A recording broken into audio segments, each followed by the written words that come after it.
Welcome everybody to this meeting of the Audit Committee. My name is Peter Marriott. I'm the chairman of this committee.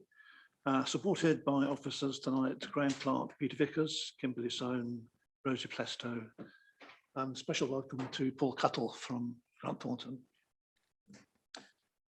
Okay, let's go through the agenda items, minutes of the last meeting. Are we happy they are correct? Really, thank you. Apologies for absence. Apologies, Kim, please. We have apologies from Councillor Dixon, Chairman. Thank you. Disclosure of interest. None received prior to the meeting, Chairman. Okay, thank you. Questions by members of the public?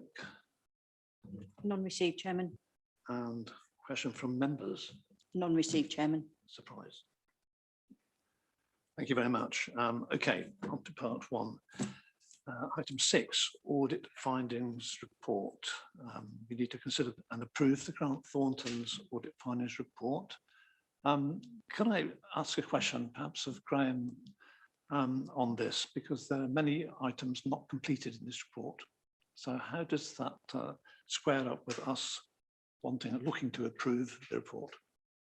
Chairman, that's probably a question for Paul, actually, because Paul independently audited us, and I'm sure Paul will cover that during his item. But this is Grant Thornton's item and not mine. So I think if your question hasn't been answered by the end of Paul's session and you want to know how it relates to our accounts, please ask again. I'm looking at it from a legal point of view. I mean, this document exists. I guess it's been published, and we don't have an equivalent updated document.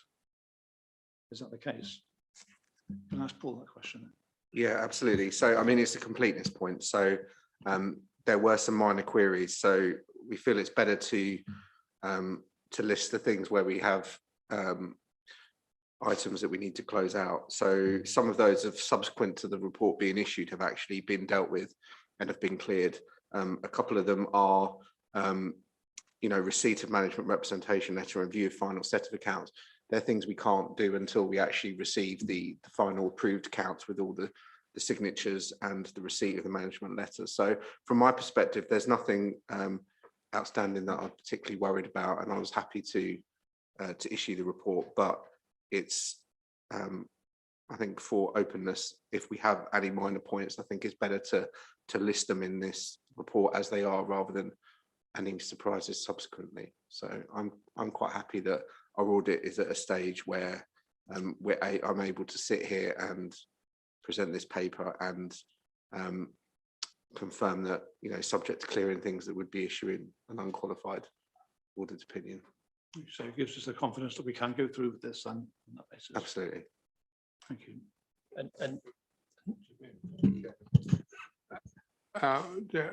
Well, part of the role of this meeting is to be able to feel that we're satisfied with the accounts and to make a recommendation back to council. How can we do that if we still got outstanding items? Chairman, firstly, you're not making a recommendation to council. You have full delegation as a committee to approve the accounts, and so basically, if our external auditor is saying that their work is complete to the point where they can issue their audit opinion and it will be unqualified, as far as I'm concerned, as Waverley's 151, you can take full confidence from that, and I would too. As Paul said, 2 of the items on the list are just logistical. They're 2 things that are on the agenda tonight, and we can't physically give them to Paul as completed items until tomorrow, until the committee has approved them. So I mean, as far as from my experience, it's perfectly normal. And in fact, the list this year is shorter than it has been in previous years of loose ends to tidy up. And I think if Paul, on behalf of Grant Thornton, says to the committee tonight, I'm satisfied that I can issue my audit opinion on the basis of what we've done so far, my advice to you would be that that is sufficient assurance to enable you to approve the accounts. But clearly you need to hear from Paul first, and then and be satisfied. Thank you. Could you make sure that explanation is in the minutes, please, Kate? Thank you. Okay, well, I know, first of all, there is a missing part of Annex G. I think Councillor Gray pointed this out in this agenda pack. Perhaps you could cover that, Paul, in due course. Can we start off then with your report, please? Absolutely. So I wasn't proposing to go through the report page by page, so I just wanted to pull out a few key highlights. But as somebody has rightly pointed out, there is a reference to an Appendix G. Just to assure you, so that is a typo, so there's nothing that is missing.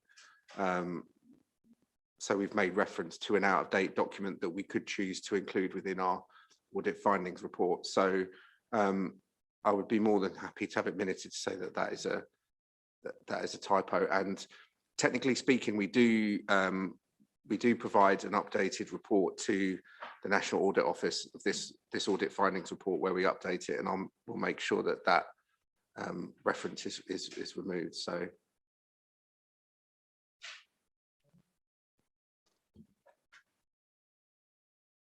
Thank you. If I could just come back on that, it's actually referring to an appendix which must have some relevance and contents, because you can't just delete it and make sense of the sentence.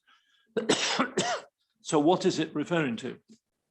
So it's referring to, we also, so our audit covers financial statements and it covers the value for money conclusion. The two things are separate deliverables, so separate reports. The deadline for the auditor's annual report is 3 months from the date of the signing of the accounts. Therefore, we're required to write to the council to confirm that there is a 3-month difference. So, so the NAO require us to communicate the different timetable. We could choose, so the template, obviously these reports are templated because there's various requirements to include specific information. The template included a draft of this letter. I removed it because I didn't feel it doesn't need to go to this committee, because it's just a letter to management, and we obviously left in the reference to the letter. So would you agree with me that it's more than likely to reflect what is in 3 on page 17? I don't know what page yours is in, page. Yeah. So under 3, you've got the value for money arrangements, and then you have a statement in there of procedures and conclusions. Now, if you change the G to 3, it would make sense. no, it's referring to, it's a different letter. It's a different letter. Well, that makes me more concerned then. I mean, just that we don't have it and we don't know what it contains. You've just said it's not relevant and it's not important, and this is a template. Sorry, Mr. Chairman, I don't want to hold the meeting up, but we'll come back at the end.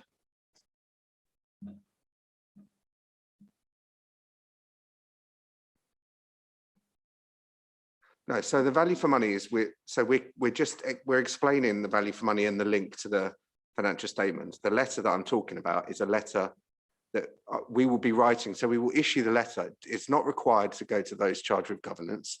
If you're I'm more than welcome to share that letter with the committee. It's a 1-page letter that says that we've completed our financial statements audit. That the NAO, when they issued their code, previously said that the auditor's annual report would be the same timescale. They changed that. It's 3 months from the date of signing. We will issue that report in line with this timetable, and we are just confirming this in a letter. So it's not that we've taken something out that you need to see.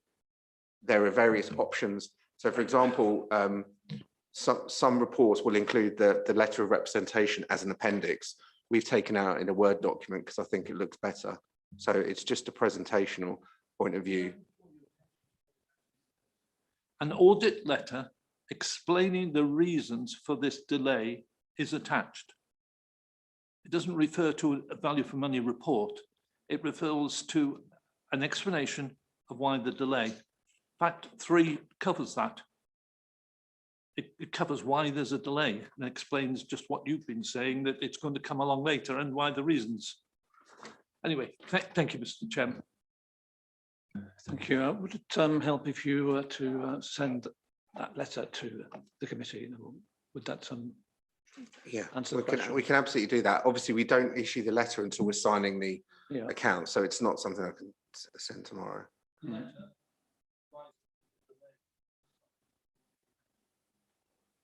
The letter advising the delay on the annual auditor's report, so the report that communicates our value for money findings, we don't issue that letter until we've certified the audit of the financial statements, because the timetable for that is 3 months subsequent to the audit of the accounts. So we wouldn't issue the letter until we finish the audit. That's when the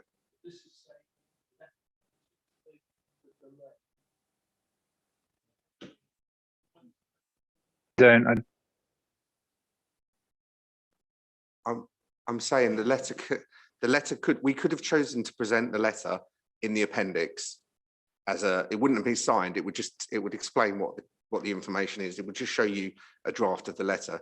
I've taken it out because I think it looks a bit clunky in the report, the presentation of putting a letter in a PowerPoint or PDF presentation. So obviously then when we were coming, we should have deleted the sentence making reference to Appendix G and explained that there was a delay.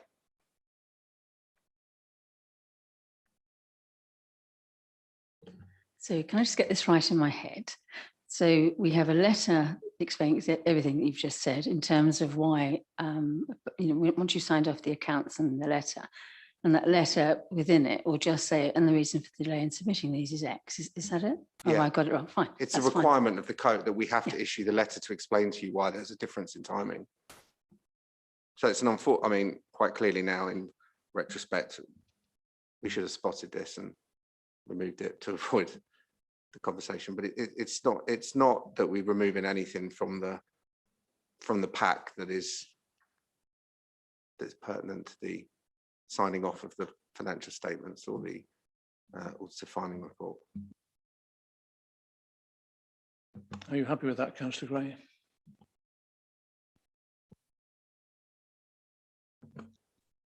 Let me reflect on it. I'm still going back to 3 value for money, our procedure and conclusions, which says there will be a delay, there is a separation. And my understanding was there's an explanation of a delay and there's the output of the value for money, which will come at some stage, right, as a report or a statement, which is coming in February 2022, I think is what I read. Yeah. But if we go back to this, we have not yet completed all of our VFM work. We're not in a position to issue our auditor's annual report. We expect to issue our auditor's annual report by February 2022. This to me is an explanation of the delay. Sorry, I'm a simple person. It is an explanation of delay, but we are also required to write to you formally to communicate the delay, and that's the thing that was referenced in G. So we still need to do that. But you're right that the reason, as you said, is equally explained in the report on that page.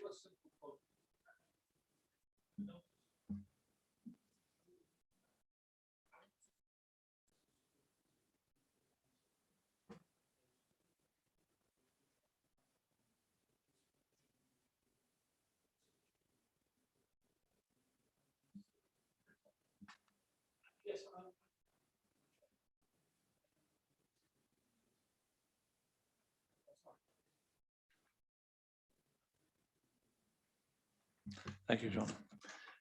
Okay. Thank you. No, it is confusing. I agree. It's unhelpful to have something that is referenced to that isn't there. That's fine. So, I mean, we've covered it to an extent, but the first thing I was going to do was just to reiterate our responsibilities and to explain the deliverables that we provide. So we've got our financial statements audit. So that's the giving a true and fair view on the financial statements and whether or not the accounts have been prepared in line with the code of practice, and that is what this report is communicating tonight. And then the second element, as we've touched on, value for money. So that has been decoupled from the audit opinion that we give. So previously, our audit opinion that goes alongside your accounts and is published on your website included both the opinion on the accounts and the value for money. The National Audit Office have changed the code of practice. They've removed the need for or the requirement for a binary yes, no value for money opinion. And instead we issue this auditor's annual report, which is coming to you in February and provides the commentary on the arrangements. So the report today just covers the financial statements audit. So different to previous years. In terms of that financial statements audit, as we explain on page 3 of your pack, the audit is well progressed, and the intention is to, once we clear the remaining queries, to issue an opinion, an unqualified opinion on the financial statements.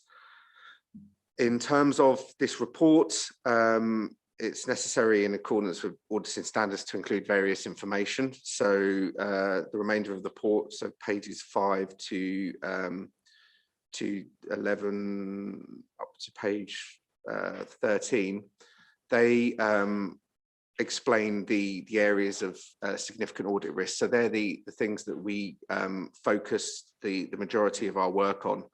And that's either because they are required by auditing standards. So every audit that we do, be it a local government or a commercial audit, we're required to have a risk around management override of controls and revenue recognition. So we have to formally, quite clearly communicate our work in those areas and our findings, which we do on page 7. Additionally, we also include significant audit risks in relation to the valuation of your land and buildings and your investment property and your pension fund liability. And that's just because they're big numbers, and there is a degree of estimation and complexity in how those numbers are arrived at. So equally, we explain the risk there, and we explain the audit procedures that we've undertaken and our findings. In addition to that, because of the nature of some of the funding that we've received due to COVID, we've also included a slide which is page 10 of your pack, and that just explains our approach to the audit of grants. So obviously you've received various grants, and that you can either be a principal or an agent, so there's different accounting for that. So we just explained that we've done quite a bit of work around that, and there was a few things that we just wanted to clarify, but the accounts have been updated for our work in that area. So the other areas I wanted to draw to your attention are in the appendices. So if we start with page 21, we've raised one improvement recommendation in terms of how you approach your journals authorization, and we've had a management response that there's going to be an update. Again, that's something we're required to communicate. It just meant that we had to do slightly more work, but there wasn't any particular concerns about the actual journals themselves, but we have to report that. We also, on page 22, so the follow-up of prior year recommendations, you have the list of the recommendations that we made in the previous year. So we summarize what that was, and we provide you with an update from management this year, alongside an assessment from us on whether or not we think that those issues exist or have been cleared. So I think from our perspective, we're quite happy that the areas that we raised in previous years have been appropriately dealt with for 2021, which I think is something you should be pleased with. And then the final thing I just wanted to flag is page 24 and the audit adjustments. So as that explains, we're required to communicate with you all audit differences or misstatements above our trivial threshold. So that's a percentage of our materiality. So we, for completeness, we report all the things that have changed in the accounts from the draft that you've published in line with the statutory deadline to the version that you've now got in your packs. So there are not too many in terms of the adjustments, as we might expect from the fact that it's new this year. There's a couple of amendments relating to grants, and there's also a £1 million amendment relating to the pension liability. And it's probably helpful to flag that that's something that was out of management's control. So the pension fund. The county pension fund updated the calculations around the IAS 19 and the pension liability, and the impact for you as a member of that was £1 million. So you've updated your accounts as well. So that's something that just came through late, but was out of your control, that you've subsequently amended.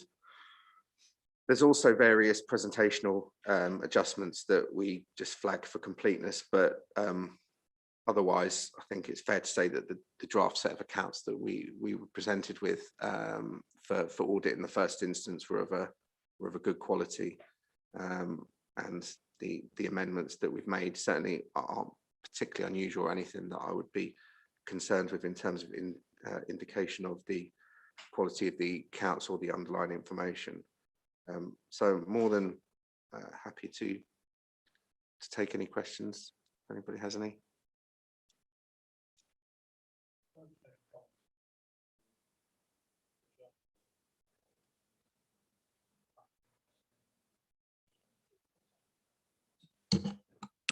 The lack of the formal management approval for the entries into the journals.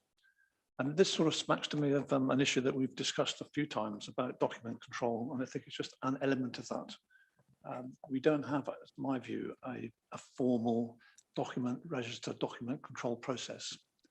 And if there had been one, this problem may not have actually occurred. Management sign off of whatever it is, documents. I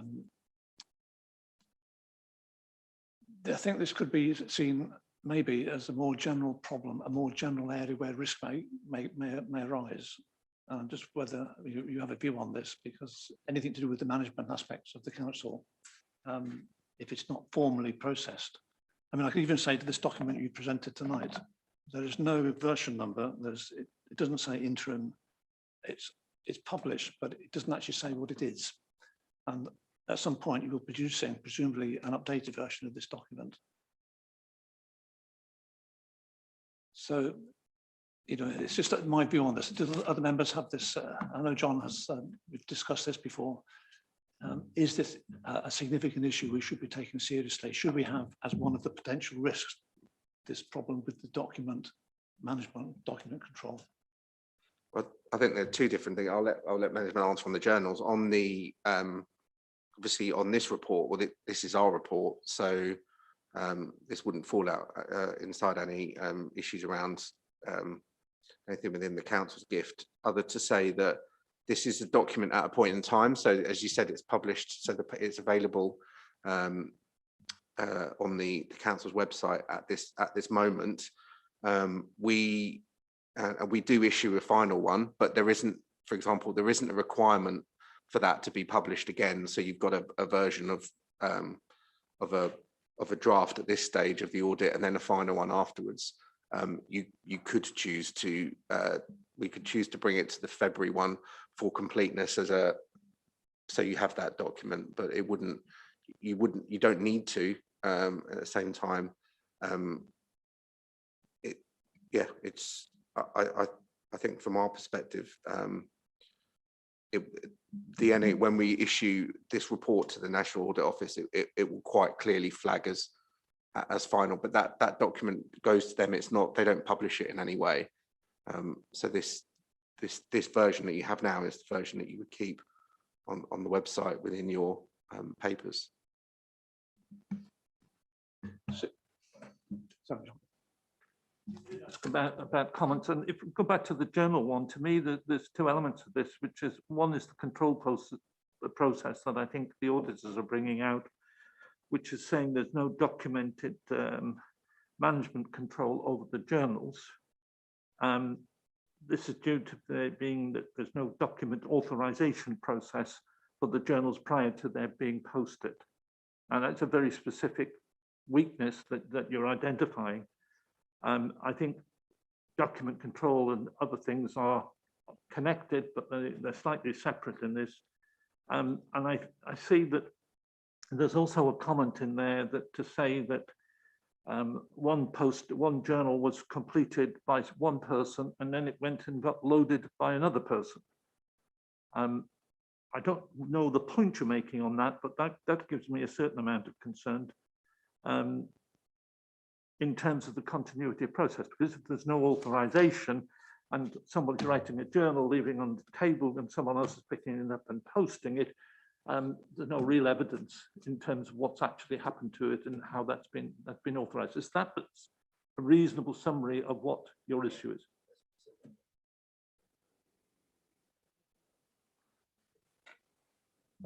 Actually, Chairman, management's going to delegate to Rosie, because Rosie knows how our journals operate and knows these specific examples as well. So if that's okay. So I think Councillor Gray's point is the relevant one. Is that documents can be used by a lot of people for different purposes, and if you don't know you've got the latest version or the fully accepted or approved version, then there is an issue.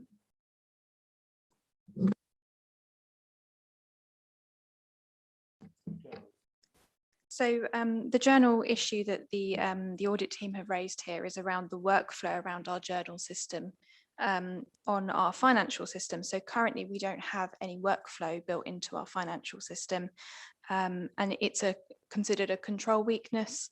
So although we have access restricted to members of the accountancy team, there is no review of those journals currently. So that's something we will be reviewing to see whether we can consider a review either before they are posted on the system or perhaps afterwards, if that is a simpler solution within our current finance system. So at the moment, it is a control risk. There is no review.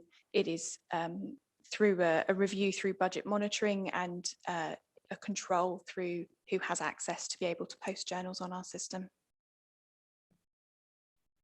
Thank you, Rosie. Councillor C. Thank you, Chairman. On the same issue of the journals, has something changed? I'd be interested to know why this has only just been picked up.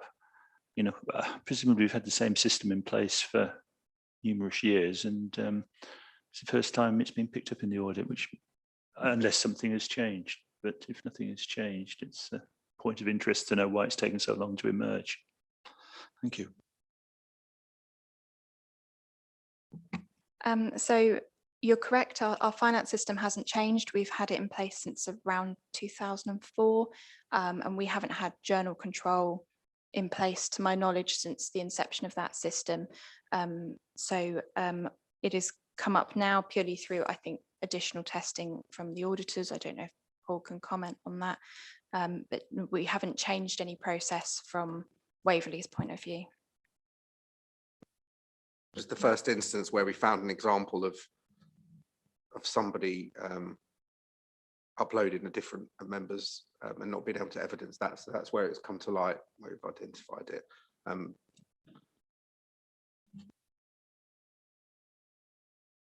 Chairman, can I just make a point about internal audit as well, because the finance system and the journals fall within Gale's internal audit annual review of controls within the ledger.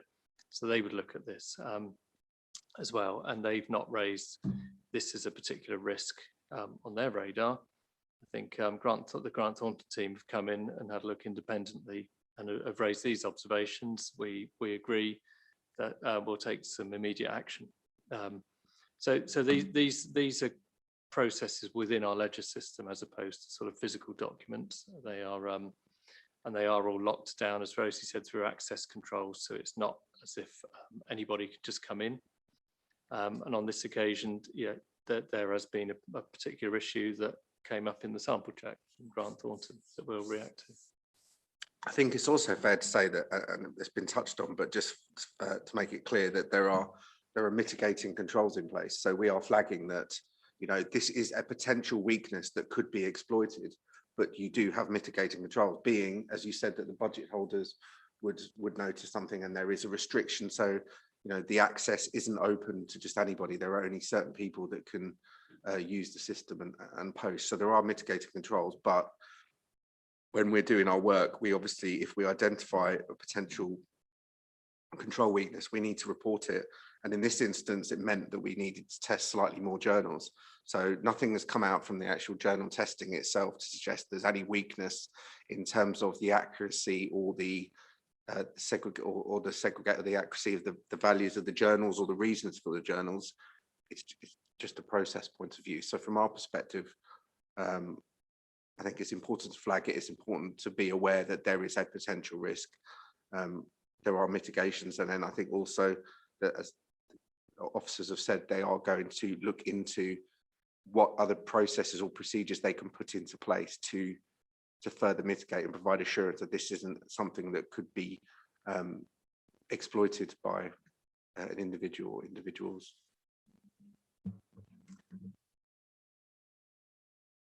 Thank you, Chair.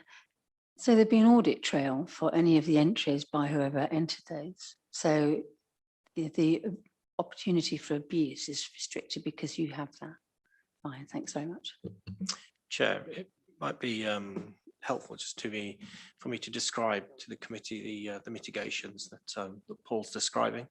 So within our core accountancy, we reconcile all of the key control accounts every month. So things like the bank and all payroll, all the big areas where there's cash moving around get reconciled, and those reconciliations are signed off by a manager within the team on a monthly basis. In addition to that, the balance sheet areas are reviewed, so things like reserves are looked at on a regular basis. Creditors, debtor positions are looked at. So whilst the physical journals may not be controlled in a workflow process, the actual substance of what's physically moving around those accounts is absolutely controlled. And as Paul says, he's whilst there is a control weakness, and we accept that there is a weakness, that the physical journals aren't signed off. The actual substance of the accounts we ensure is correct through management review. And also there are some journals that get signed off, and that's where during the year-end process, the big movements, things like the subsidy, the collection fund, debtors and creditor schedules are signed off by management in respective areas to approve those particular movements on the ledger. So where we're accruing money, moving money around, they're not signed off with an accountancy. For instance, anything to do with my own portfolio services, I sign off as a manager of those services rather than the head of service itself, head of finance. So that there is some management sign off of journals. It's just the focus is on those key movements. We don't sign every journal off, as clearly as Paul highlights, but some key areas do get signed off.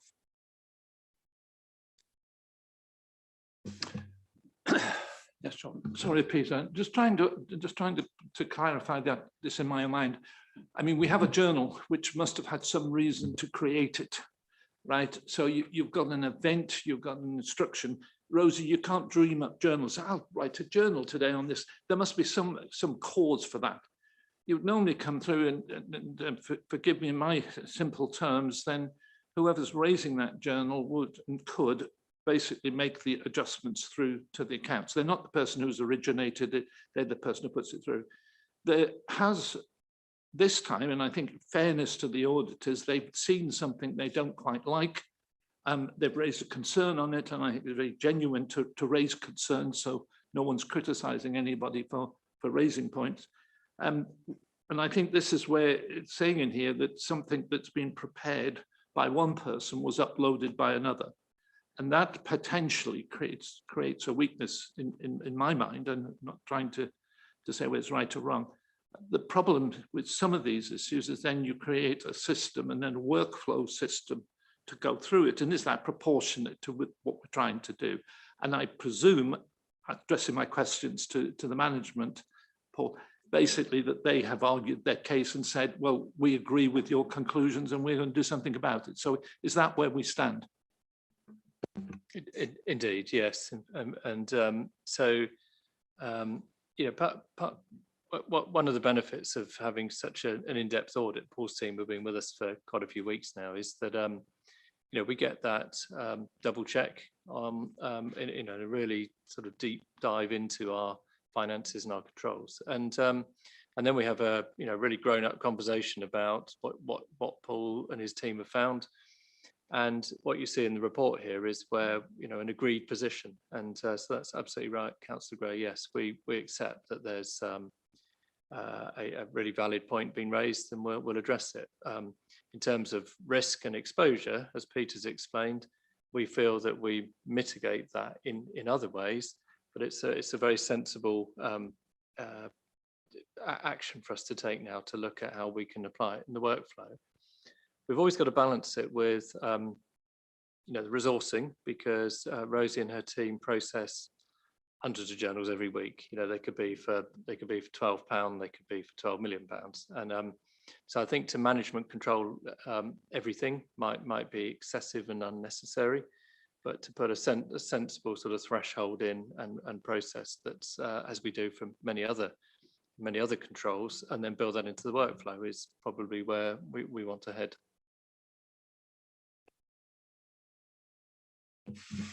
Thank you, Graham. Are there any other questions? Do you think, Paul, that you've covered all the issues we need to be considering this evening? That covers the name. Yeah. In that case, we have a recommendation that we approve the statement of accounts for the financial year ended 31st of March 2021.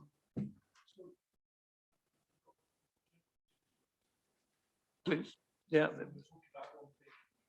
Sorry, I meant when I said I'll be okay.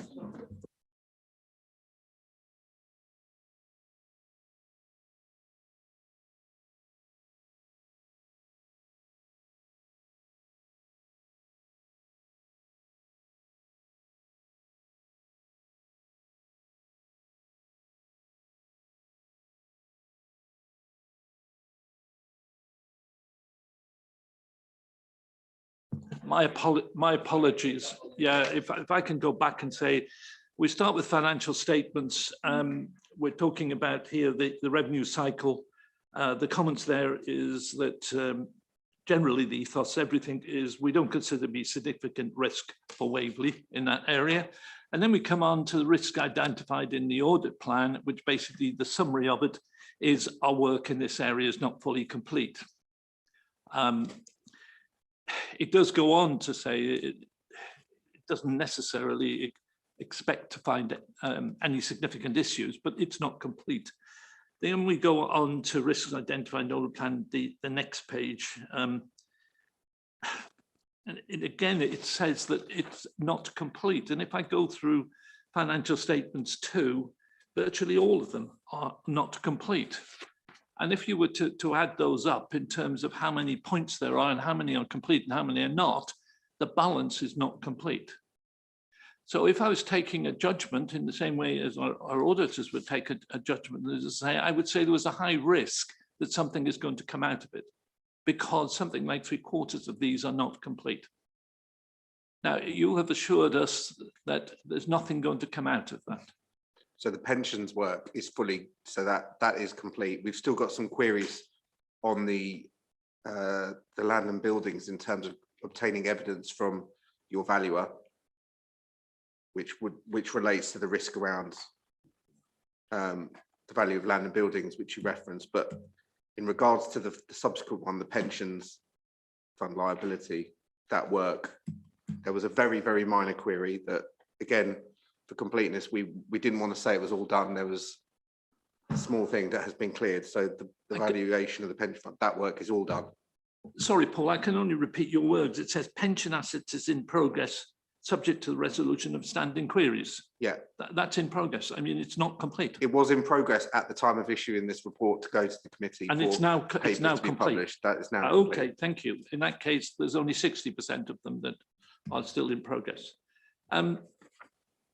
I wanted to raise one other thing on the pensions. It's and it's probably my ignorance, but if I look at this is on page 13, if I look at our assumptions and the actual values and PwC's range, discount rate 2%, it's in the middle.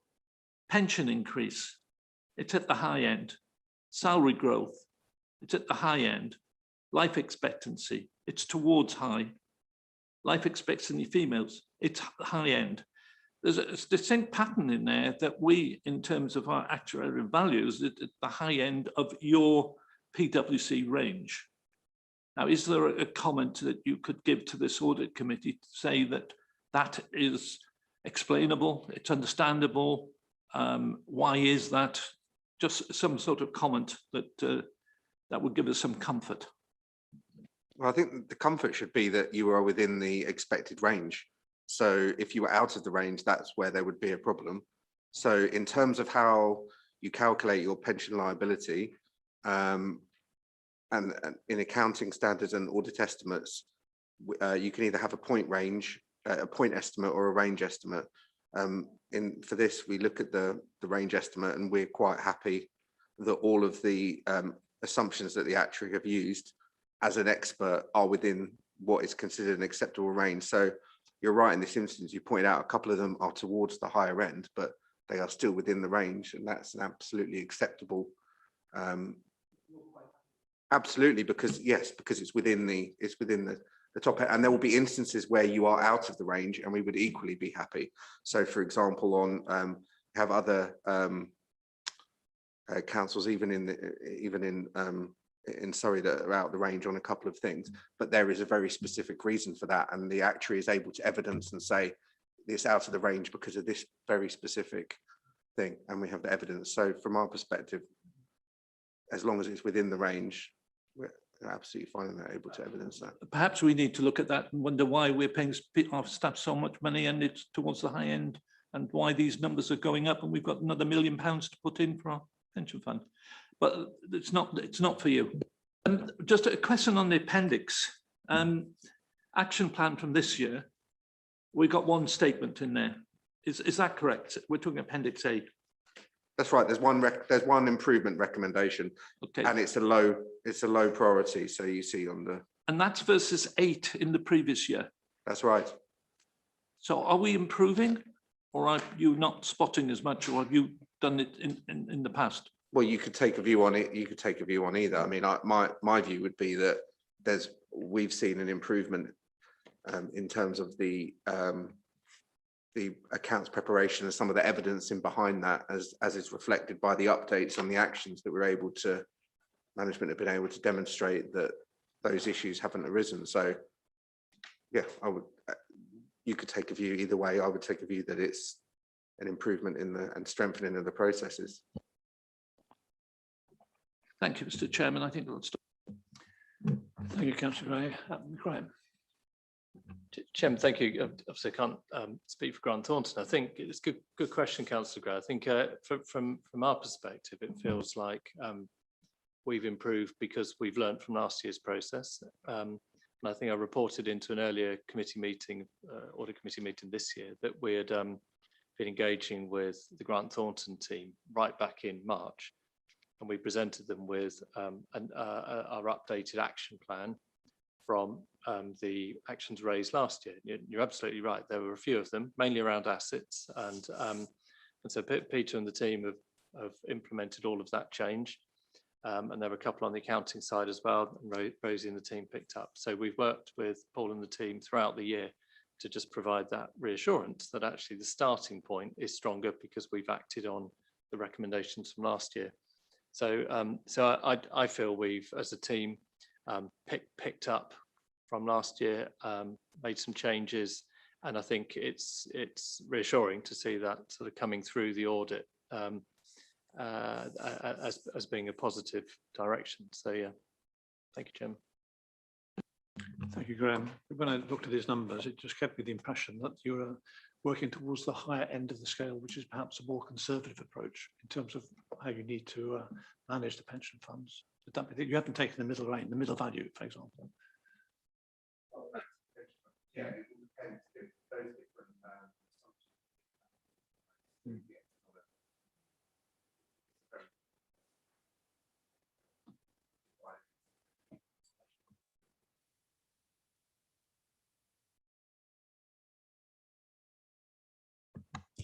Thank you, Chair.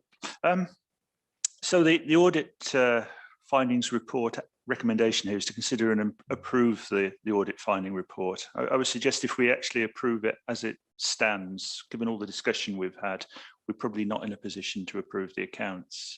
Based on all the discussion we've had, we probably are in a position to approve the accounts. So could I suggest that we consider carefully what is minuted from this discussion, such that all the assurances that we've had around the points that we've pointed out are clearly captured? Because if the only record of it is the report, I have considerable discomfort on page 3, for instance, where it says our work is ongoing, but there are no matters of which we are aware that would require modification of our audit opinion or material changes to the financial statements, subject to the following.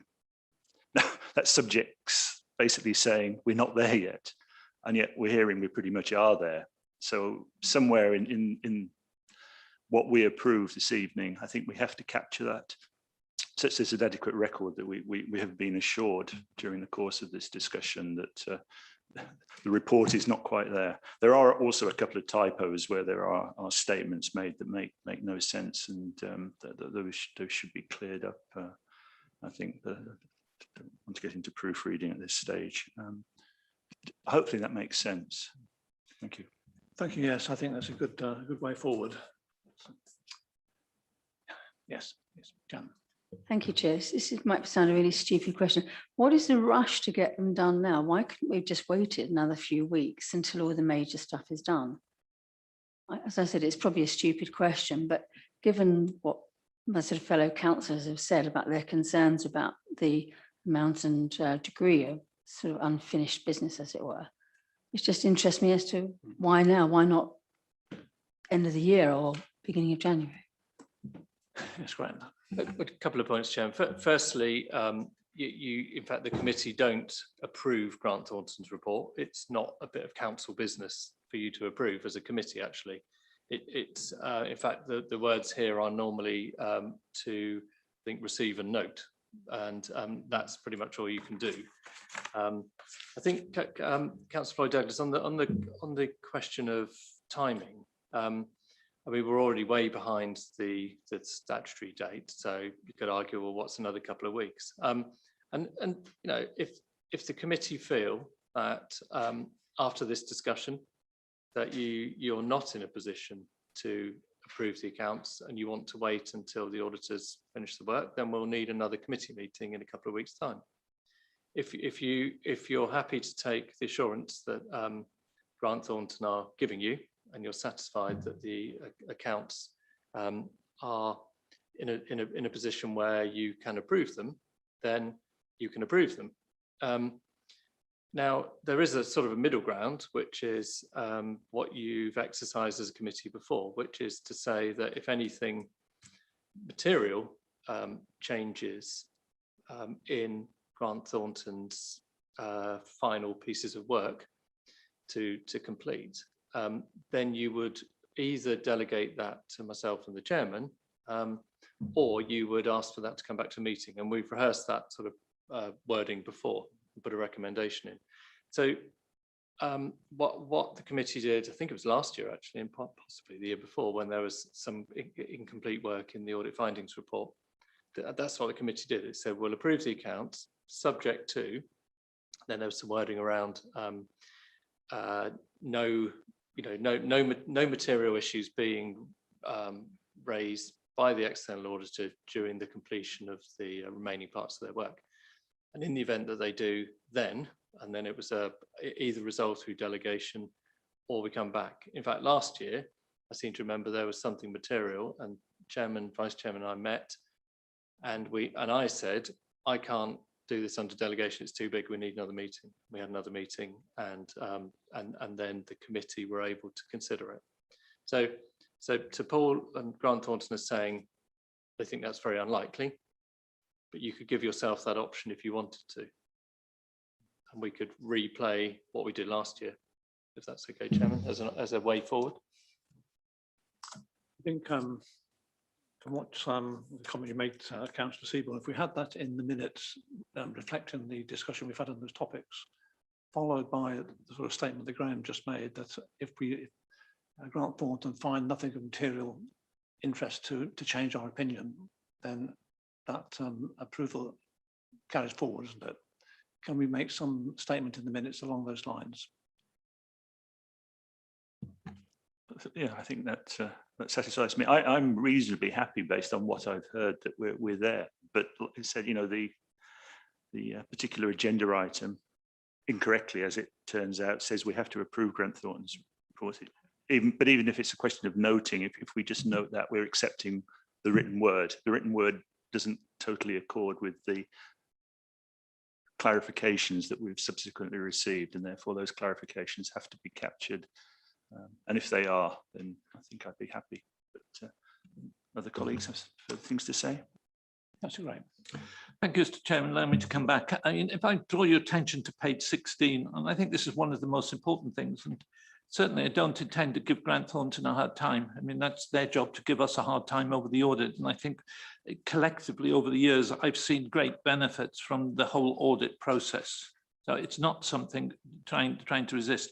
But this committee has found it very difficult to get its mind around an incomplete set of audit. And it's clear in here, it says certification. Certification to me is the important end of the audit process.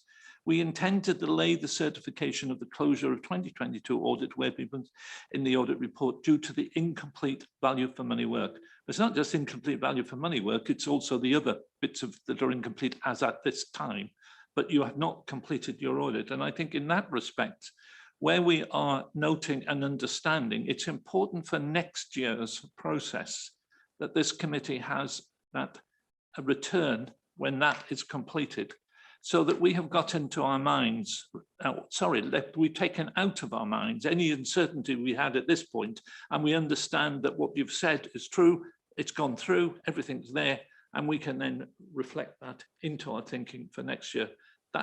That's my personal opinion. I'm not recommending it just to chairman, but that's how I feel.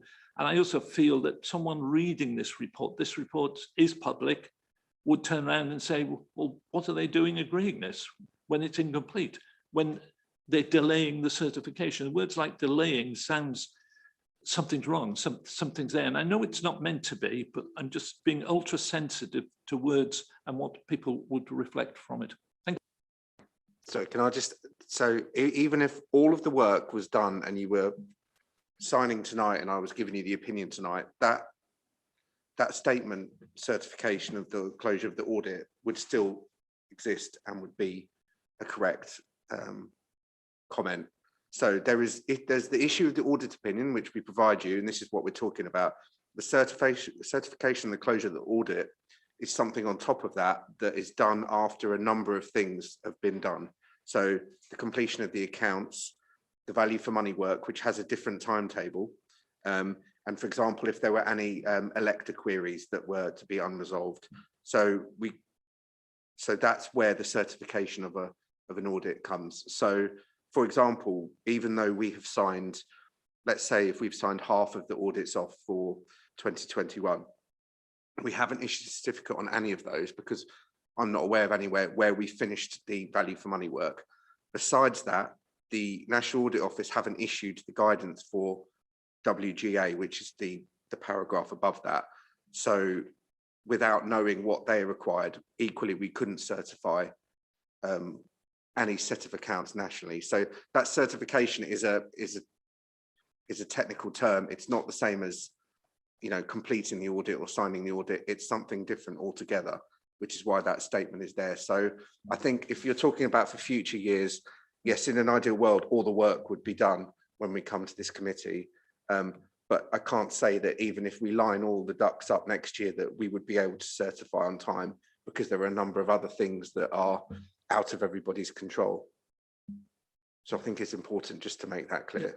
I think, Chairman, if I may come back on that, I mean, value for money arrangements are on you in this respect. The delay is new. We don't really know what they're going to be saying. And I think that's part of the audit. That was my point I was making. And it's the way that people and myself particularly, I mean, I do understand the audit process. I have been around audit for 4 or 5 years, and I've listened to what comes forward. And I'm saying that this committee's got to understand and mustn't go away. And the next time it actually sees an audit report or something is next year when certain things have happened, because you've said you don't reissue the report. So I think it's quite important this committee has a chance to come back and go over the things that were said at this report, which I think has been said by my two colleagues here, and for our education. I think it's just very confusing. I mean, all the different nuts and bolts and all the different timings that have come about because of the changes in the code and the requirements of the audit and because of COVID, unfortunately, make for quite a confusing process that unless you're really living and breathing all this stuff, it is very confusing. And yeah, and you know, certain confusions like referencing Appendix G doesn't help the matter, but there are, you know, there are lots of moving parts to this which make it very confusing. And we do try and articulate that in our reports as well as we can, but it's not, you know, it's not easy. But I think it's helpful to have the discussion, hopefully explain all the bits and how it works, and just to assure you that, you know, you're not out of line in any way. But equally, I think it's helpful just to say that, you know, something like the certification point isn't something that is within our gift to control when there are, you know, outstanding issues regarding WGA, for example, and that the value for money opinion is a different timescale. Interestingly, the suggestion next year is that the timings will be aligned, but who knows on the impact of COVID. But that is the intention. The original intention was always that they would be aligned. Because of COVID, they gave a 3-month window to allow us to clear the work. The intention next year is that it'll be aligned, so hopefully we wouldn't be having discussions about other bits being complete at different times. Thank you, Chairman. I think, you know, mindful of the points which Councillor Gray has made, I think if we are going to post these onto our website for public scrutiny, I sense we need to make it absolutely sure to our residents that where we are in the process, there are things still to come. And the fact that there are statements like this is still work in progress is natural and it's not a cause for concern. Is that something we can do at all, Graham?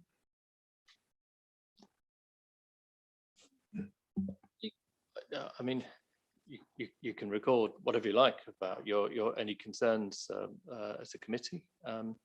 So I guess for me, and I'm just literally looking at last year's actually, and just how that was packaged up, and I have to say that the list of incomplete work was quite long and quite significant at that point. And as Paul said, half of them have been ticked off on this one.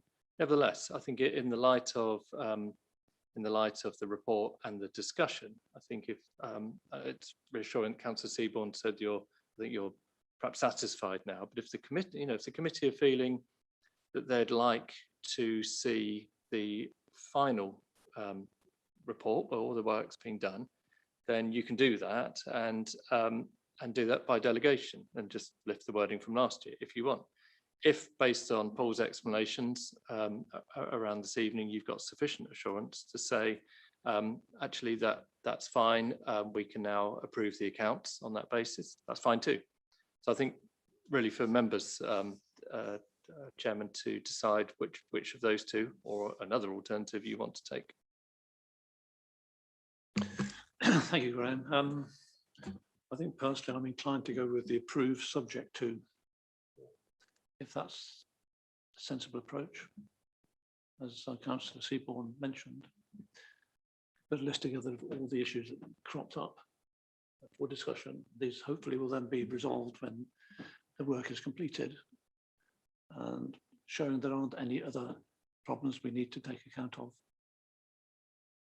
And just to say, obviously, when everything is signed off, you publish your final set of accounts with an opinion that is quite clearly final and dated and signed, and that, you know, that will be on the website and quite clearly, so there won't be version issues with that. There's a clear draft with the information, there's a clear final one. This is a report to those charged with governance to help you understand the audit process in the interest of transparency that you publish on your account within your minutes. in other entities, this report wouldn't be, you know, it would be a report for the committee, and you would just see it, and it would help understand the work that we've done to get to the opinion that we are issuing. So. Okay.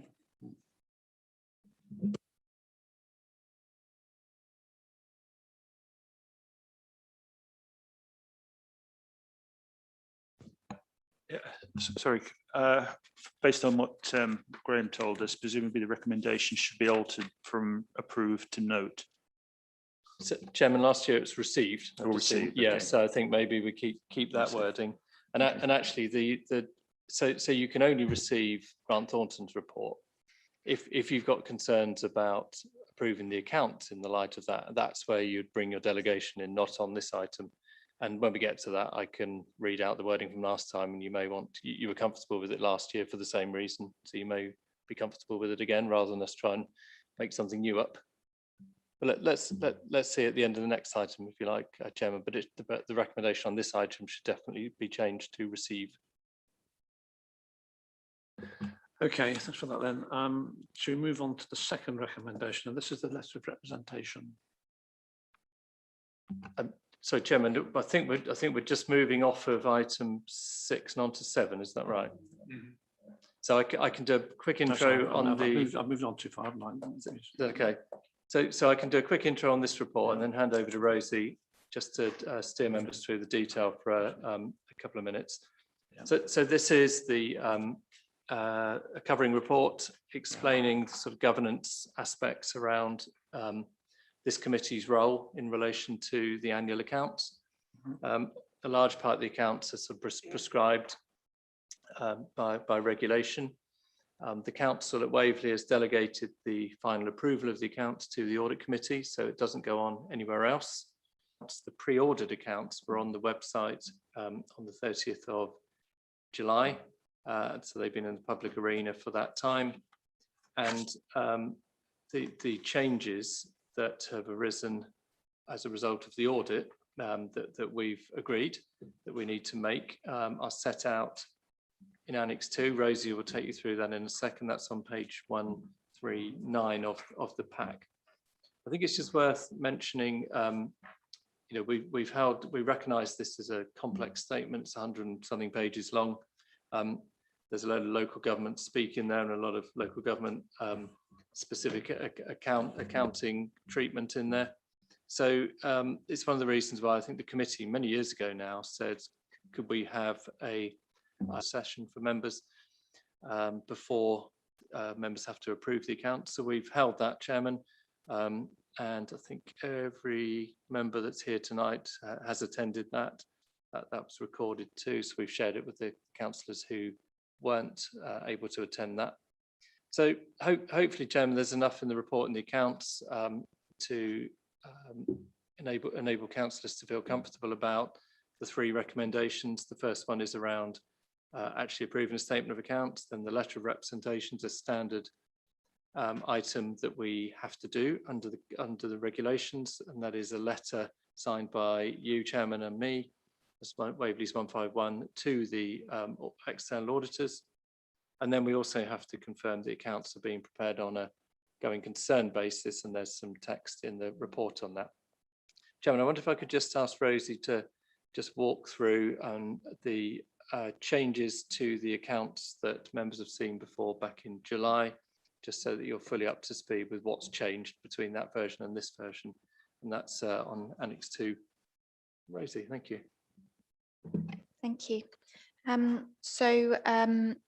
As we discussed in our briefing session a month or so ago now, we actually had very few changes to the SIPFA code this year. So we were quite fortunate in a simpler accounting close down, apart from the impact of COVID-19. So you will see in the grants position particularly quite a substantial change from previous years, and that is come through in some of the changes that we've made from the unaudited accounts to these proposed accounts in front of you today. So on page 139, we've just laid out for you the changes that we've made, having worked through some of these items with audit and the challenges that they've thrown at us throughout the audit, and the conversations we've had from that. So, for example, the top line here is we've adjusted our pension liability in the accounts over £1 million, so it was quite a material item. And this was due to changes from the Surrey Pension Fund that were made post the publishing of our original accounts. They changed discount rates and recalculated our pension liability. So we've made those changes through the account. So you will see that hitting a number of areas in the account. So I've put in here, so it's impacted the CIES, the MIRS, balance sheet, and note 36. So I've tried to identify exactly where you'll see those changes coming through. So that's the first item that we changed. The second item that we've changed here is some of the COVID business grants that we were receiving and sending out. Working through with the audit team, they alerted us to some updated guidance, and that we hadn't quite met the SIP for code, and we had to adjust some of the accounting for our grants, bringing it through the CIS where previously it had been kept on the balance sheet. So you will see an increase in both expenditure and income through the CIS, and a movement to a different balance sheet code. So it impacts a number of items again here. You will see the explanation. So that one is hopefully explained there, but it was all around the business grants that we were receiving from government and sending back out to businesses. The third item is we had presented an amalgamated position on our bank and cash equivalents, and we had a negative cash equivalent balance at year end. And for clarity, we've extracted that negative element, moved it down to the current liabilities, and adjusted the current assets value as well. So there's not a bottom line change there, but it's more clear and in line with the code now. So that's hopefully more clear for users and more transparent as well. Then working through a few of the next few items, we've changed some of the disclosures. We had an IFRS 16, which is a leases disclosure, where the IFRS 16 standard was due to come in, and it's been delayed a number of years now, and that's now been delayed into 22-23 as 1st of April transition date. So that has been moved off of this note now, because the note that this was included is about the following year's changes, and it will actually be in 2 years' time now. We've removed a note on impairment allowance. It was thought that the estimation uncertainty on our impairment allowance actually wasn't material, so this was cluttering our accounts. So this one's been removed.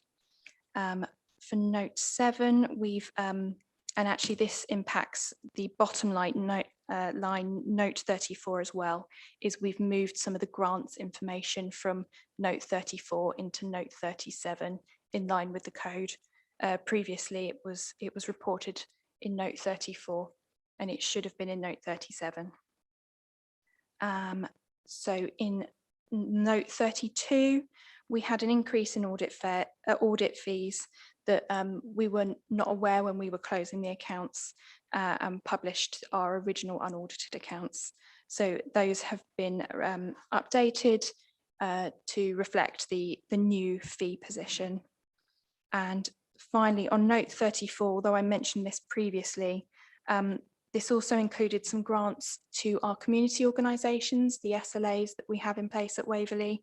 And because these were not material to Waverley, although it might be material to the community organisations, this was thought to be more detail than we were needed to report on in our accounts, and could potentially create some confusion to our users.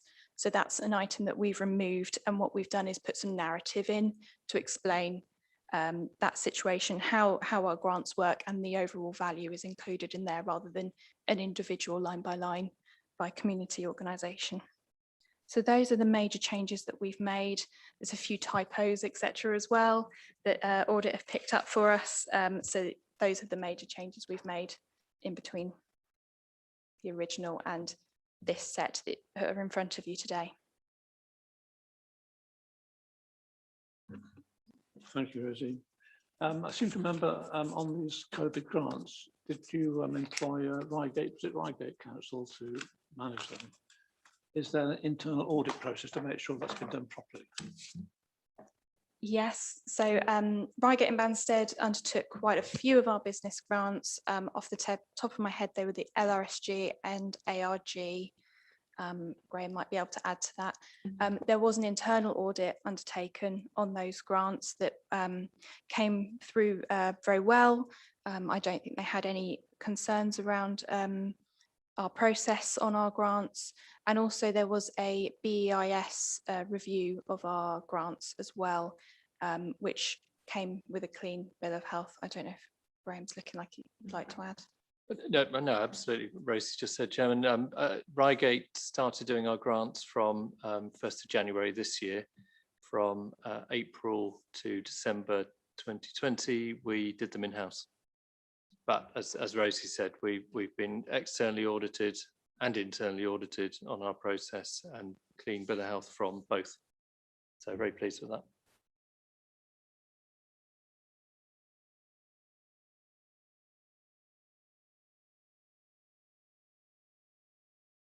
You won't get away with that.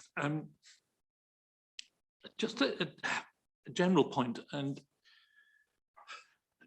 there's quite a few comments from the external auditors about our notes, and I remember from history, poor Rosie gets attacked by Richard Seaborn here basically every year from wanting to put more and more notes in, and then the auditors come along and say, well, you don't actually need that, and you don't need that, and you don't need that.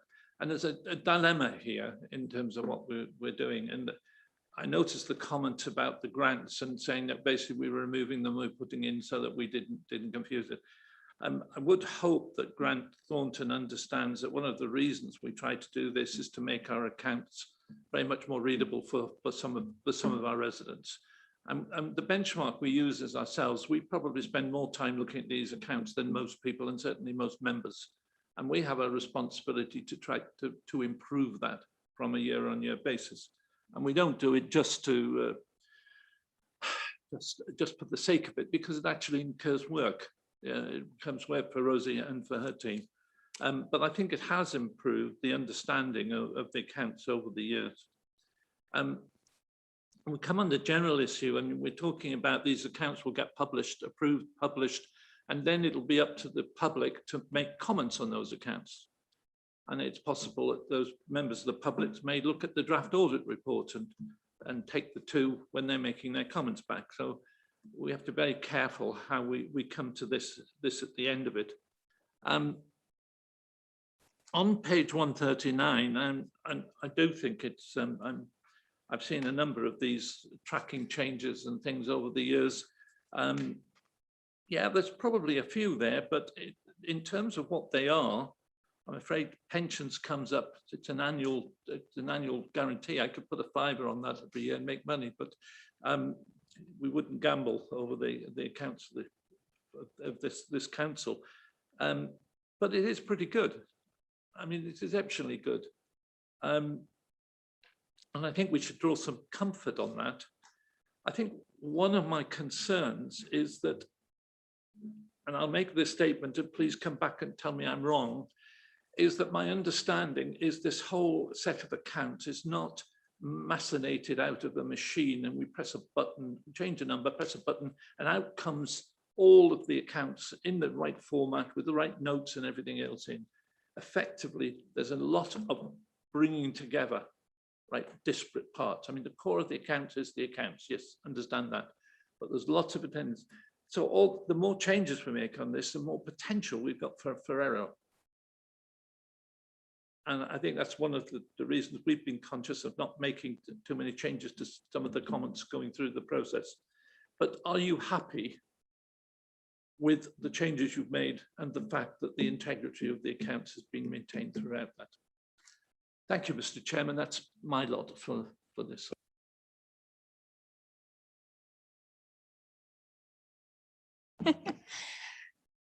Yes, the changes that we've made, yes, I am comfortable with those. when GT work through with us, they identify the issues and reference us to the code, and we review the code. The code is a quite hefty document that we struggle to get through. So any of these items that they bring up, we do review the code, double check our treatment, and make sure that the change is in line before we make it. And some of these items, you know, the LRSG and ARG particularly has been a new item this year. And yeah, we didn't have the right grip of it when we thought we'd done the published accounts, and GT have raised that with us. So that's why that one particularly we are comfortable with. But yeah, you are right. Any changes we make, we need to be very careful. They get fed through very carefully with a number of us checking and double checking, because it isn't easy. And so we do try and minimize them, but they are necessary. Sorry, I was just going to say, from an external audit point of view, having a one-pager is positive. It shows that there wasn't a lot to change. And some of these things would be suggestions from us that we think you should do it. But equally, if you chose not to change them, it wouldn't impact on us issuing our opinion. Some of them we would consider fundamental. So clearly the ones with the numbers, and the one around the impairment allowance not being material, that specific note is about material estimates and judgments. So we felt that one was important to take out. But in a lot of instances, these are things that are just good practice, or things that the code suggests, and you're changing it because it's the right thing to do. But they're not big deals. They're very, very minor. They're very, very minor things. And when you've got a list, it can be difficult to try and pull out which ones are more important than others. But some are very minor. So you've got that list in front of you. It's from a completeness point of view, but I think the assurance you should have is there's not a lot that's had to change, which is quite good when you've got 100 odd pages worth of a document that, as you said, isn't spat out from a machine that gives you the numbers. Might come from a ledger, but there's a lot of other bits that you're going through and creating yourself, in some cases brand new if they're new requirements. So we don't just ask you to change things for the sake of it either, equally. So there's either a reason for it, or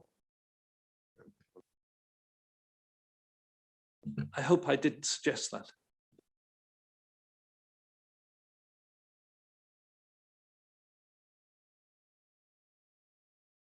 No, in that case, there's some recommendation. I guess I assume the letter of representation is a standard letter. It's the same every year.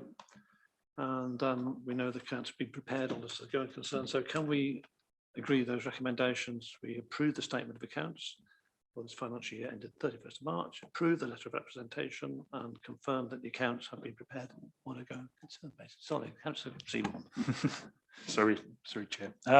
Just on the letter of representation, just to demonstrate I actually read it. Item 12 on the financial statement represents that we have no plans or intentions that may materially alter the carrying value or classification of assets and liabilities.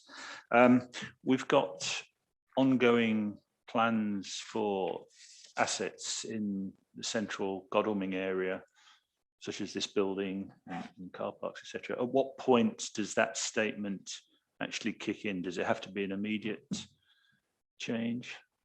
It's the second time I've actually encountered it today. I was working for another organisation and had to deal with almost exactly the same letter, and it cropped up and it got me thinking. But you know, seriously, we're giving quite a lot of deliberation for what we do with assets in the central Godalming area. Is that covered by that particular sentence or not? And if not, why not?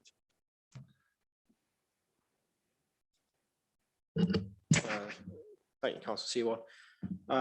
So what's going on with this building still in the future? As far as that letter is concerned, we haven't made any decisions at all about this building. We're still investigating options, and do nothing is still an option. In terms of values of this building, it's fairly valued. It's been audited as such. It's appropriate to be in the accounts in the way it is.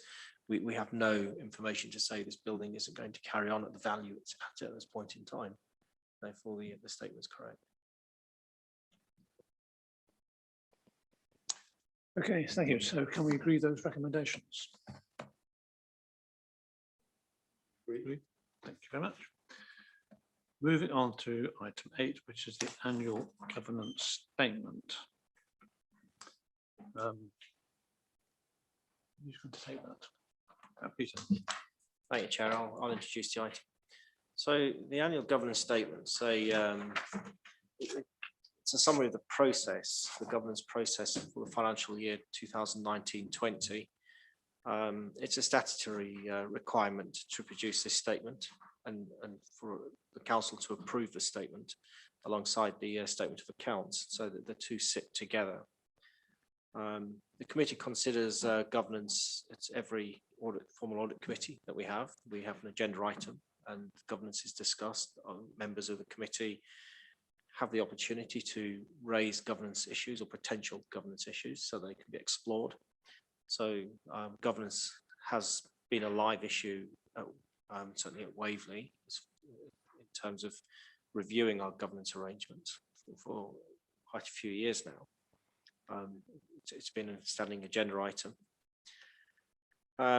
So the content of the document itself follows the SIPFA local government good governance framework.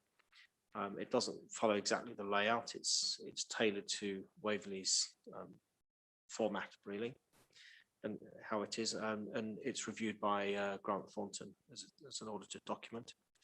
And the AGS needs to be signed off by the chief exec and the leader of the council. So well, I think that's enough by way of introduction to the document itself. I'm quite happy to discuss content. Any questions? Statements? Councillor Seaborn. Thank you, Chair.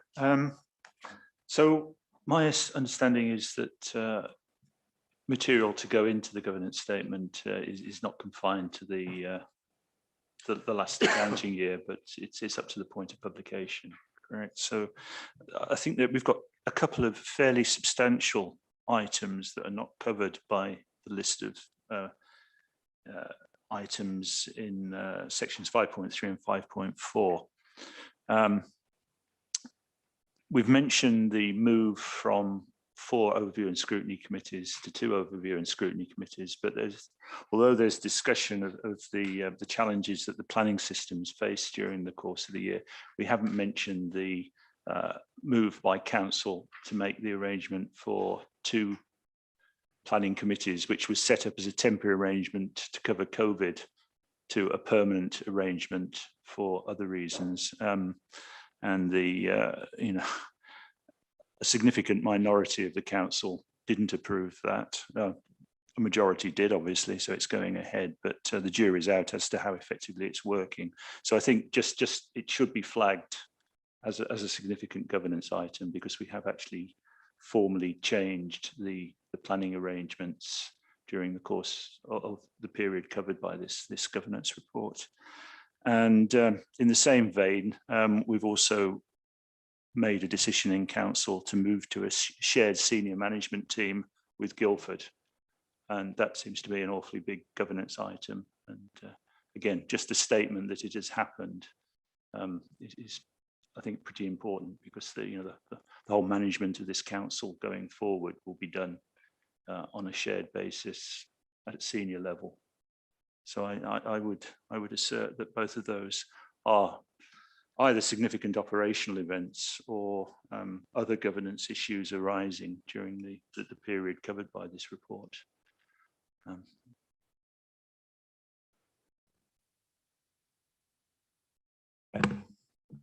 Just on that question, can I ask a naive question so that Jan doesn't feel alone on this issue? We have raised those points before. I mean, one of the things, this is last year's governance report, and it's been through an audit committee. Why is it that they are not reflected in this version of the governance report? And that is a genuine question. I have no reason, because I had to miss an audit meeting. So I think that may be where my gap lies. Chair, so 3 significant items there: the change in the ONS arrangements, the change in the planning committee arrangement, and the collaboration with Guildford all of them are happening, all of them were certified changes through council during 2021-22 financial year. So we certify the AGS you've got in front of you now for 2020-21 on the basis of the events that happened during that year, plus anything else that's gone on relating to those events of that financial year up to the date that you sign. So the cutoff really between the current AGS in front of you and the next AGS that you look at alongside the current year's accounts is literally the same cutoff period for the financial statements. It's just that you look at the events subsequent to the financial year end to say, are any of those events still ongoing from the previous financial year? If they're not, then they actually belong to the next financial year in terms of reporting. It's exactly the same principle that we use within the financial statements itself in terms of the cutoff. So also, sorry, Chair, these items were raised with the committee already. So the committee's had 2 informal sessions to look at the AGS, and they were raised, and the conclusion is what's in the AGS at the moment.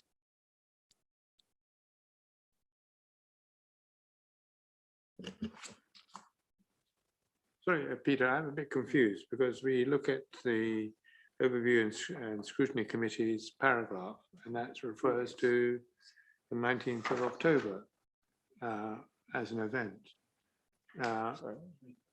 Is that something which should be in next year's governance review, or should it? And if it isn't, I take Councillor Seaborn's point.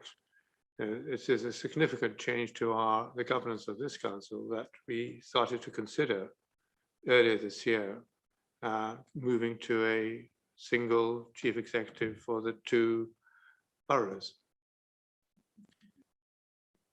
Chair, so the chief exec one was August, that was approved. The overview and scrutiny committees, 19th of October.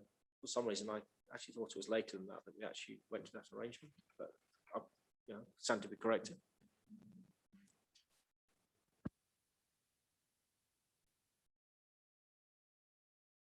If I go back to previous year's governance, I mean, we haven't been absolute in the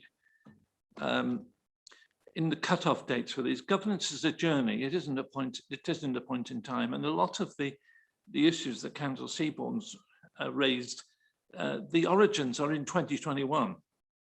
And if we're describing to our residents the governance journey, it is relevant to say that we actually started this decision and put the bones in of the planning committee way back in 2021. I mean, we actually were operating it in 2021. The confirmation or comment would be that it was made permanent in the subsequent years. So if it's worth commenting on, it's worth including it on that basis. I think also that we have had the question about the Guildford going on for some time. I can't remember when the first evidence of that, but it does go back. And we were doing reviews, and it was a stated intent that we were looking for some form of collaboration to produce savings, and they were, I think, in our savings plans in terms of the process. So I think it's quite difficult to turn around and say, well, that's 1 year and that's the other. Thank you, Mr. Chairman. Thank you. I think I agree with those comments. Is it worth just putting a note in this document, Peter, just saying these are issues that are under review at the moment, or at least at the time of this document, if it's in the financial year? Can we make some comment to say they are under consideration? Chairman, it's within your gift as the committee to make that decision. These items have been on your agenda. The AGS has circulated several times to get to this, so it is possible still to proceed and change it yet again, and then come to an agreement tonight on how that will be approved and signed off alongside the accounts.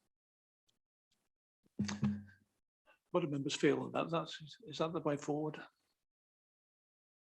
I think it would, and I think that that could be delegated to yourself and Councillor Seaborn with the relevant people. We're talking very specific. As long as we could define it, and the officers are happy with that, then we could actually approve this subject too. Right. So Chairman, I mean, as Councillor Gray rightly said, the AGS sort of rolls as the year goes by, and the committee quite rightly has a standing agenda item of governance, AGS governance matters that you raise. So it's sort of a living document, but under the regulations, we have to sort of anchor in at the end of the year and then get it signed off by the leader and the chief exec and get the committee to approve it. So yeah, there's some flexibility around the timing. I mean, both the planning change being made permanent in April 2021 is referred to in here in 5.2, and the ONS is referred to in 5.4. I think out of the three that councillors have raised, the collaboration perhaps is the one that isn't referred to,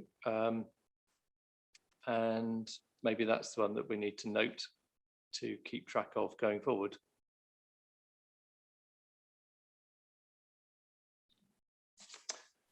John. Just a quick question here. We talk about overview and scrutiny committees on page 158. I would have thought that would have been the opportunity for us to actually put in there the fact actually that the other ONS committees have been reduced, or rather, other material alteration has been made to that governance, as opposed to just saying we've added 2 new ones. Just a comment.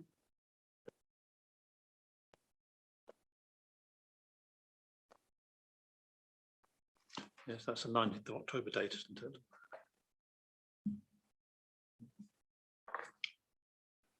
Okay, how do we proceed with this?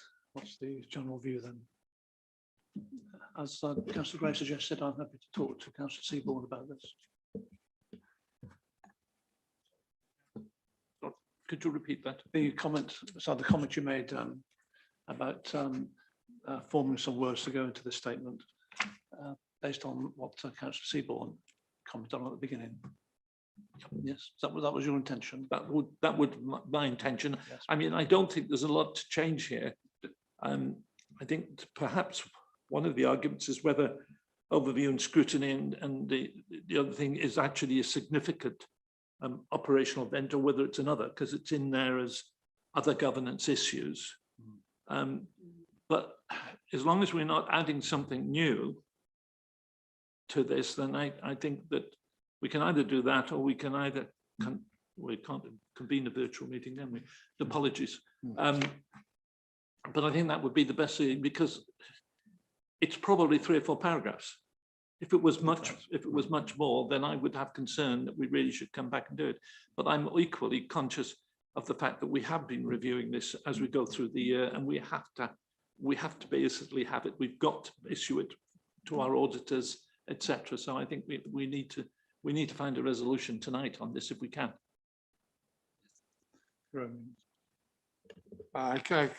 Going on to say that I accept Graham's concern that we time limit the comments which we make, but I think we need to be consistent about them. And I raise it's a trivial thing, the overview and scrutiny committees, the policy and the value for money changes. Those happened this year, 21-22 rather than 2021. So if we're going to be consistent and so that we report it next year, we shouldn't be repeating what we've already reported the previous year. So there's a bit of consistency which we need to apply. Personally, I would want to see whenever we produce our governance statement, it's from the date we actually produce it, and we cover whatever changes we've managed to pick up and recorded at that particular moment of signing or issue. That's what I would prefer. But I take your point, Graham, as if this has got to go hand in hand with the our audited accounts. Difficult, can't be done if that's what the rules are. They are, and that's set out in regulations actually, rather than a guidance. So we have to do that and publish it at the same time. It also has to, under the regulations, be signed by the leader and chief executive, who of course have seen this, because we wouldn't put something in front of the committee that hadn't already been agreed by them. But you still need to approve it as a committee. So I suppose, you know, could we boil down what members' concerns are in terms of approving this as is? Because the ONS change is mentioned. It says it replaced the 4. The permanency of the 2 planning committees is referred to. For me, based on what members have said, it's the lack of mention of the collaboration and the governance aspects of that potentially is the point that you either would want to record, that you would want an addition of that reference, and that you'd be happy to deal with the precise wording under a delegation, or you leave that and pick that up, as you have with the Berries project, where you've asked for a particular focus on the governance and risk of that, and you've got a meeting set up later in December. And you might want to do something similar once the collaboration gathers pace to do that, and that might satisfy the committee rather than trying to change the statement. But it is up to you, and whatever you decide, whether to approve this as is or make an adjustment on the collaboration. Clearly, Peter will need to go back and talk to the leader and chief exec, make sure they're happy to adjust it. I don't, you know, it is something that the council's approved, and it's moving forward, because the actions have already started to be taken, because the joint chief executive part of the approval has been implemented. So I'll leave it with you, Chairman, to see whether the committee want to finish on this item. Excuse me. Would it be fair to say it would be perfectly acceptable to say that under 5.4 other governance issues,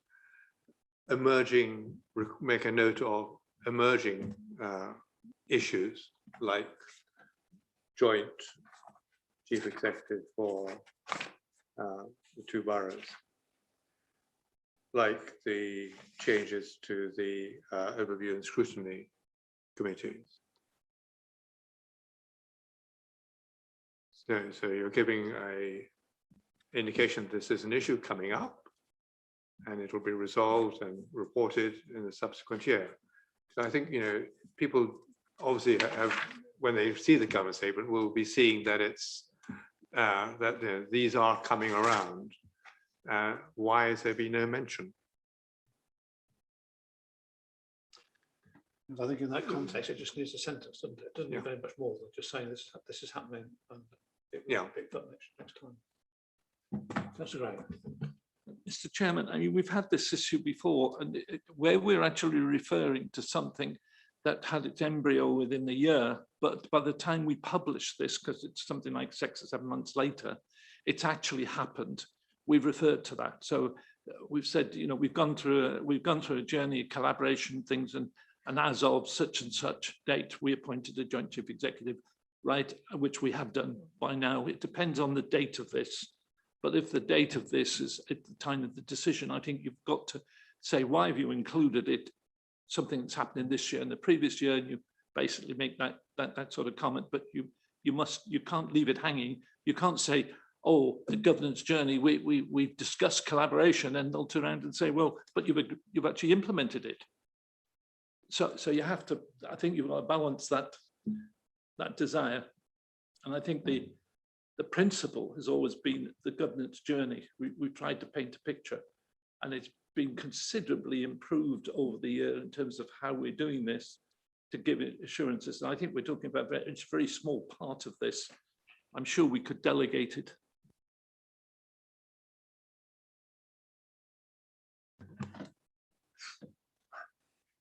Why not? Yes, I think delegation may be the easiest option. Delegation chairman, or the committee can note it and say that you would expect to see the collaboration in next year's, and that you will track the governance aspects of it through your regular item on your agenda if you want to, or add a sentence, and we'll check in with the leader and the chief exec to make sure they're happy. I think they're the two options for the committee tonight. Thank you. I think that'd be the best option.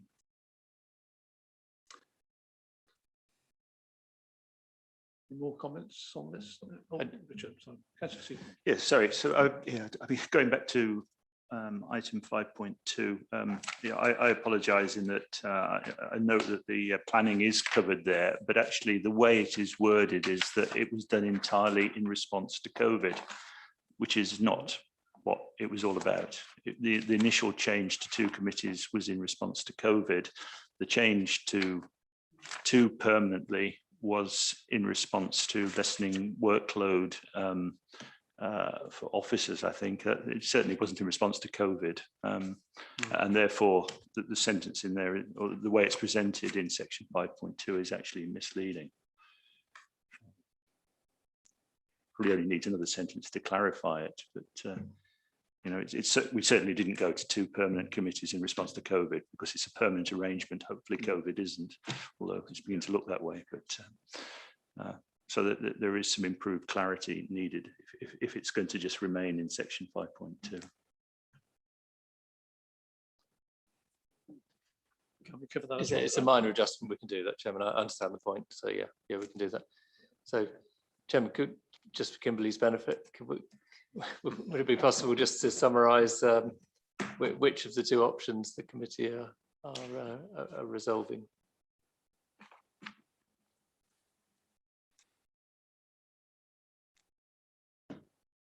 You're saying that which of the 2 options you offered to take this to chief exec?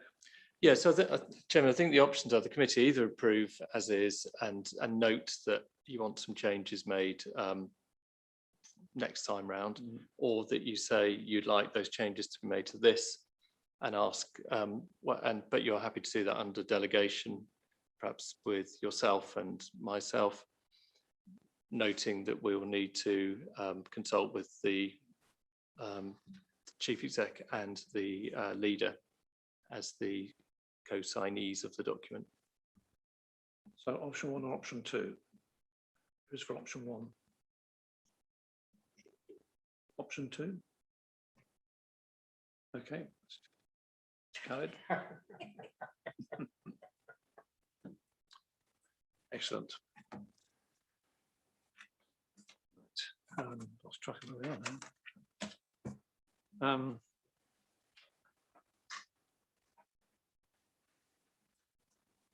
Well, I guess we're not in a situation where we can approve the annual government statement as it stands. So, Chairman, I think in terms of the wording, if you're happy for Kimberly to draft something around the option 2, which I think it's a sort of approved subject to those changes, and those changes to be delegated to you and I. Yeah. Okay. Then I think we can wrap that up. Yeah, that's okay. Good. Thank you. On to item 9. I think perhaps if people want to be rude about Grant Thornton, it's thank you very much, Paul, for your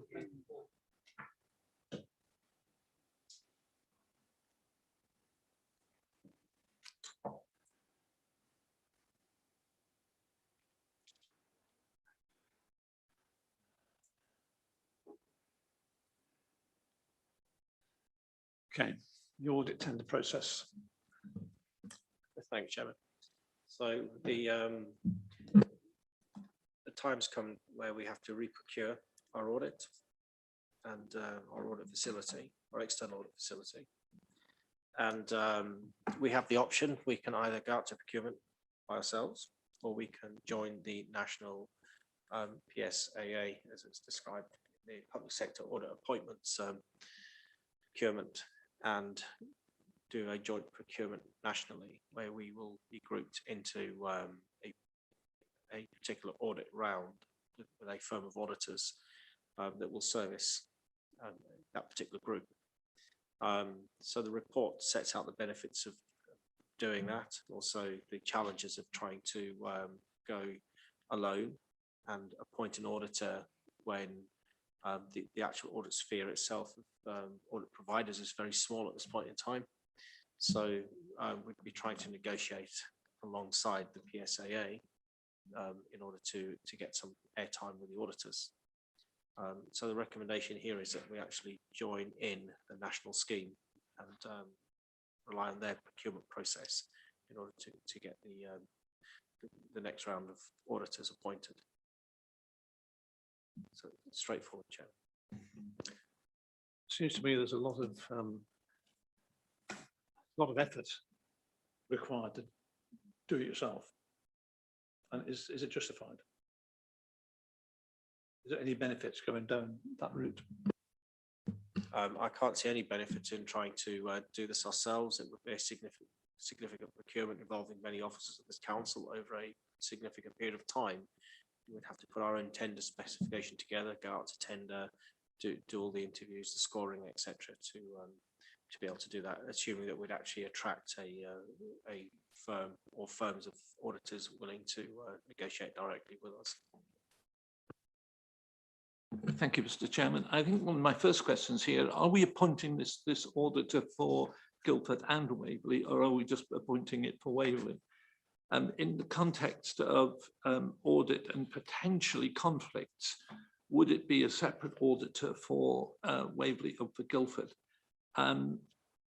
Qualify that and say, I understand what was said earlier about going the route of going to the board rather than our own, but I think that there is some understanding of what it actually means based on the collaboration that I would like to just have explained to me.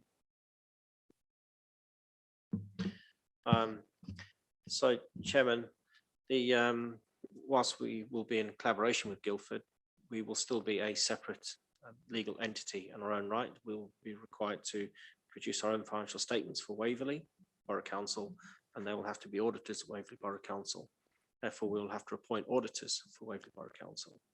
The collaboration is around a management joint working arrangement. It's not about the financial arrangements or legal arrangements of this authority. So the intention has been stated will remain separate.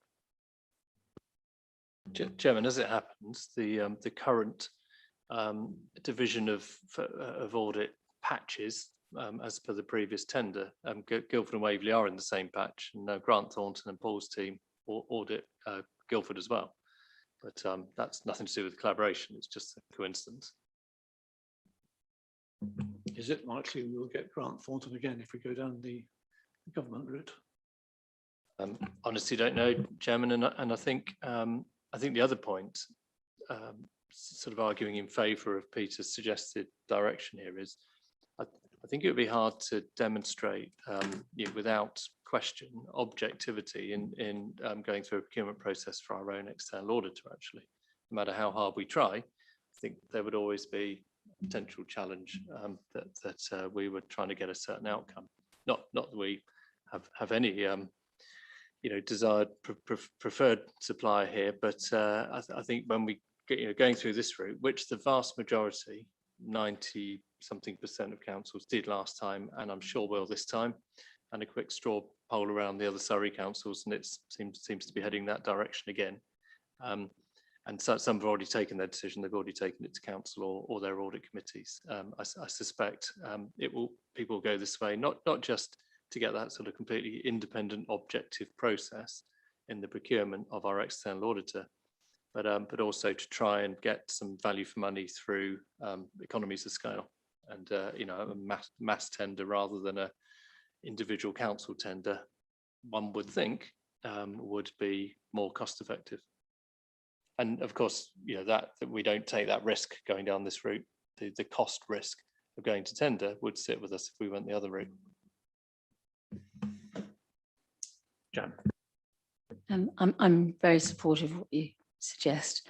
I'm just quite interested actually, does it take quite a long time for a new audit team to sort of get to understand your processes? And is that sort of you know, so what, we're going to have that anyway, or we've had that. And the other thing is, other councillors who've gone that route, I'm assuming this is not a new thing. I mean, they report back about quality and access and everything else.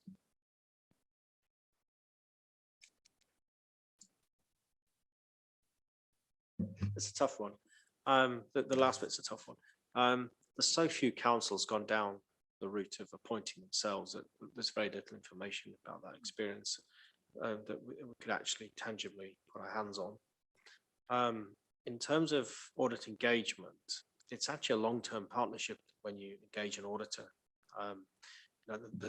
They have to learn this organization, how it functions, how its decisions are made, its control processes. It's not just about the ledgers and the accounting. There's a lot more to that. They have to understand our IT systems, the way our management structure works, the way the executive works. Every authority's got different culture, so it's a long-term relationship that they develop. And the transactions that they deal with when they're auditing are transactions that go beyond one financial year. So it's not just if they picked up this year's accounts, they'd have to look at last year's as well. So they're not just auditing 22, 21, 22, they'd have to re-audit 20, 21. Because it's about reliance on other auditors. So there's a whole scheme of things that come into play to appoint a new auditor. They don't just come in and look at what's there. The opening balances, effectively, this current set of accounts is just now signing off. A new auditor will take their own view and do their own assessment of those statements to be able to move forward. So it's quite a big, significant logistical exercise for them. I was wondering about the financial dimensions of this. I mean, it's quite expensive to go out and do an audit. We're talking about what, 50, 60,000 pounds in terms of audit fees, maybe 70,000 if we include the bit, but the core audit fees. And I would have thought that if somebody is going out to individual tender, they would be a very much larger organization with much bigger figures where they think they can make a saving. I mean, there's no figures in here in terms of what you think you might save or cost if you go your own route. But to me, it would look like it would be a non-cost if we went down a tender route with everything that's involved, both in terms of experience, certainly when so many other things are going on in this council at the moment. I mean, just generally on the comment on auditors and continuity, having suffered audit most of my life, you're never guaranteed to get the same team 2 years running. You might get the manager from last year being the director for this year. Actually, it's quite healthy because that gives Rosie an awful lot of potential to basically explain what our systems are, to come across to them, and also getting a fresh look. I think it's actually healthy having a change, just my opinion. But the financial dimension, I don't see a financial incentive to go the other route. I can see potentially some financial benefits, although you're not saying what they might be, of a collective purchase scheme. I do understand from the auditors, especially that wonderful selling thing that we had from PwC, which says we are poor auditors and we need more money and we've made representations. I can't see audit fees going down. So we do need to find a way to basically collectively put some control over it. Thank you for letting me coming back. Thank you. I think the flavour is that we accept Peter's recommendation. Is that the, Councillor Seaborn. Thank you. Can I just ask one more question? Just exploring a little further on Councillor Gray's theme of the benefits of change. If we were to end up getting Grant Thornton again, we're going to end up having had the same external auditor from, looking back, it was 2012, I think, when they were first appointed, through to 2029, which is an awful long period. And I'm not wondering about the optics of that, but I'm only thinking aloud. I'm not casting aspersions on anyone's integrity here. It's just optics. But if we go the group route, which seems to me pretty much the only sensible choice, would we have any say in who we end up being given, were it to be Grant Thornton again? and should we decide that the optics of that aren't great? Chairman, I don't know if Peter wants to come in as well. I mean, I doubt if we'd have any say, and I think that it's probably important that we don't. I mean, the point about Grant Thornton is actually we've had Grant in the last 4 years. We've had 3 completely new Grant Thornton teams. In fact, up until March of this year, we'd never met Paul, we'd never met his team, completely new, and 2 years before we had a new team as well. So new faces. In fact, just coming back to the first item on the agenda about the journal. So, you know, Rosie had said, well, we've done that for years, and actually the previous teams hadn't picked it up. And so again, the benefits of a fresh team. And when Grant Thornton came in, many of the individuals that we had in the Grant Thornton team were ex-audit commission that existed before the tender of the big companies moving in the big 4 or big 6, whatever they were then. So I think you know, we're used to having new teams in. Rosie and the team have worked exceptionally well over the last sort of 7 or 8 months with the new team. And a lot of it, as Peter said, it's about building trust, building a relationship, and so it's definitely a two-way process. But you know, a new team is a good thing from time to time. More questions? So we're happy with using the public sector audit appointments as recommended. Agreed? Agreed. Thank you. Okay, well, there are no items in exempt, so I believe that ends the meeting. So I declare the meeting closed. Thank you all.